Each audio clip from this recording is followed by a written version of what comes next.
E quem melhor representa o temperamento do colérico, do dominante? Não teria nenhum personagem melhor do que o apóstolo Paulo, não é verdade? Ele exibe, ele ilustra esse temperamento de uma forma exemplar. E principalmente também porque ele foi extremamente transformado.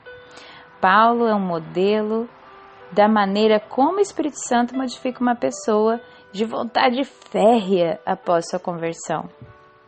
Poucas das atividades anteriores à conversão são reveladas nas Escrituras. Você pode ver que pouca gente você sabe sobre a vida deles antes deles conhecerem a Jesus. E mais de 95% das experiências de que temos conhecimento ocorrem depois das pessoas terem recebido o Espírito Santo. No entanto, o que acontece com Paulo é um pouco diferente. O colérico transformado, sim, ele foi totalmente controlado pelo... Totalmente não, mas ele foi lindamente transformado, controlado pelo Espírito Santo. E a cada passo, ele continua sendo bem colérico. Olha, antes de entrar num estudo detalhado da vida dele, nós vamos examinar as características do colérico. Vamos lembrar qual é a característica de um colérico? Primeiro, ele é um ativista prático.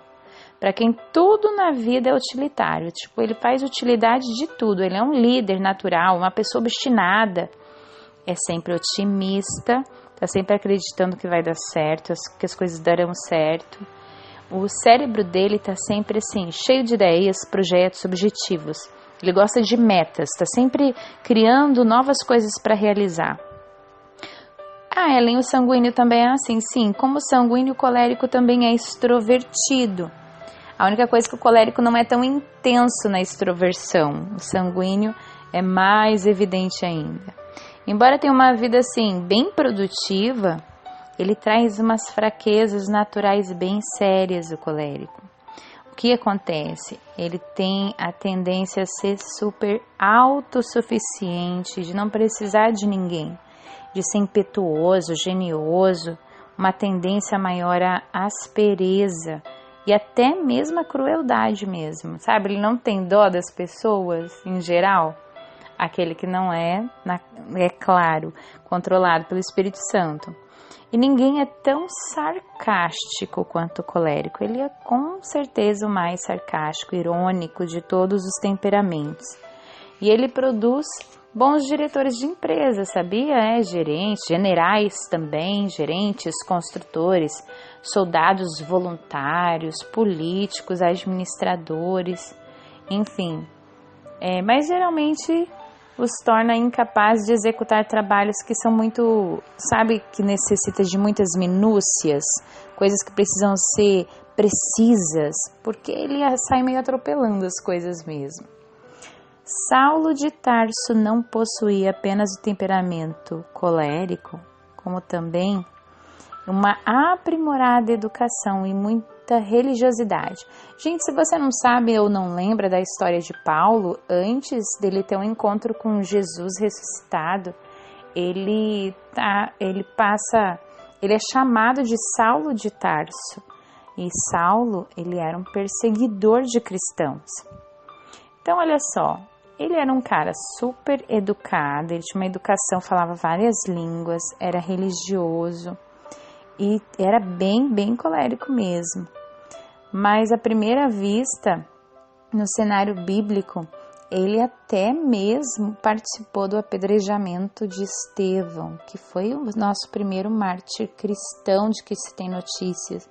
Estevão morreu, como um mártir mesmo em nome de Cristo. E depois do sermão proferido por Estevão, Estevão era um cara cheio do Espírito Santo. Todos o ouviram, vários líderes religiosos até o atacaram. Ouvindo isso, ficaram furiosos e rangeram os dentes contra ele. Estava escrito em Atos 7:5-4. Gente, olha que interessante. Alguns estudiosos até acham que Saulo foi o líder de ter mandado apedrejar Estevão. Quem diria, Saulo que se transformou em Paulo. Paulo, o apóstolo das tantas cartas que nós temos na Bíblia, as cartas aos Romanos, aos Coríntios, tantas cartas foram, a maior parte delas foram escritas por Paulo, que já era transformado, mas antes ele era Saulo. E olha que interessante, à primeira vista ele era considerado muito cruel, ele era assim, no seu caminho, super colérico, a maioria das pessoas o tinham como um ditador, e os cristãos temiam mesmo a Saulo. Na verdade, quando Jesus vai falar com aquele que receberia Paulo para orar por Paulo, quando ele fala Paulo fica assim, na verdade, ele assim era visto pelo seu ódio pelos cristãos, porque ele queria destruir mesmo, e ele matava muitos cristãos. A história demonstra que muitos coléricos perpetuam atos desumanos em nome da religião. Alguns usaram até mesmo o cristianismo com uma capa assim, tipo de que estavam santificados, tinha uma justificativa para sua ira, sabe? A Bíblia descreve Saulo ainda respirando ameaças e morte contra os discípulos do Senhor. Gente, a maioria dos coléricos tem forte tendência à astúcia, à ardileza, quando eles são motivados pelo ódio ou pela intolerância. E Saulo foi motivado por essa tendência, dirigindo-se ao sumo sacerdote, pedindo-lhe cartas para as sinagogas de Damasco, porque ele queria justamente fazer isso, encontrar ali homens e mulheres que pertencessem ao caminho e pudessem levá-los presos para Jerusalém.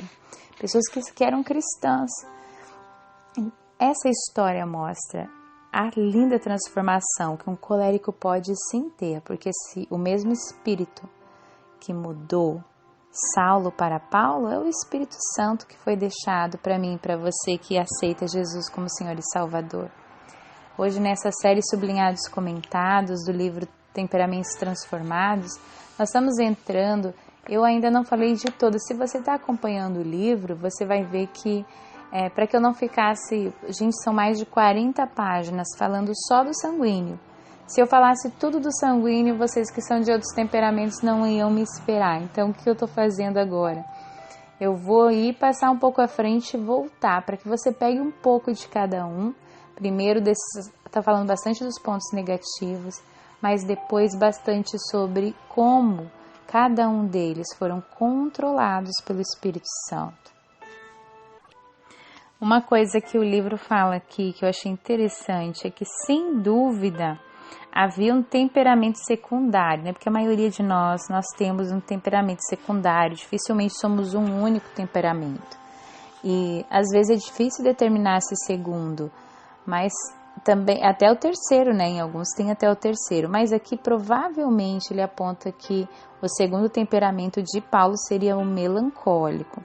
Isso está escrito assim no livro, isso deduzimos dos seus dotes mentais brilhantes, refletidos por seu escrito. Gente, as escritas de Paulo são incríveis, não são?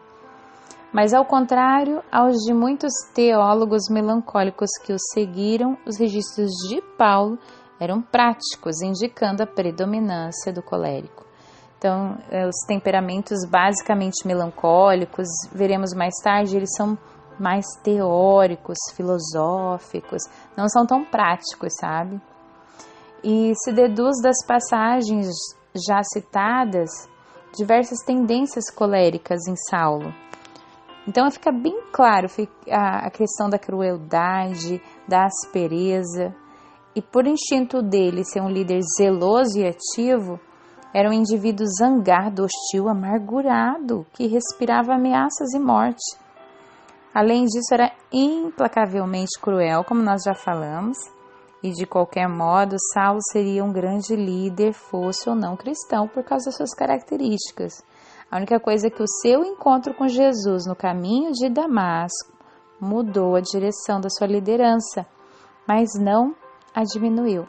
Pelo contrário, o Espírito Santo usou essa capacidade. Gente, o Espírito Santo, ele usa as nossas capacidades como uma força para a glória de Jesus. Então é importante lembrar que Deus não apaga o temperamento quando nos enche do seu espírito, porque cada um mantém a própria individualidade. Em vez disso, o que ele vai fazer? Ele vai reorientar as nossas forças para glorificar a Deus e vai temperar nossas fraquezas. A Bíblia não diz que o poder de Deus se aperfeiçoa nas nossas fraquezas? Então é isso, quer dizer, gente, que a gente tem jeito, viu? Eu não sei você, mas eu tenho me identificado em tanta coisa. Eu falo, nossa, minha fraqueza é exatamente parecida com essa.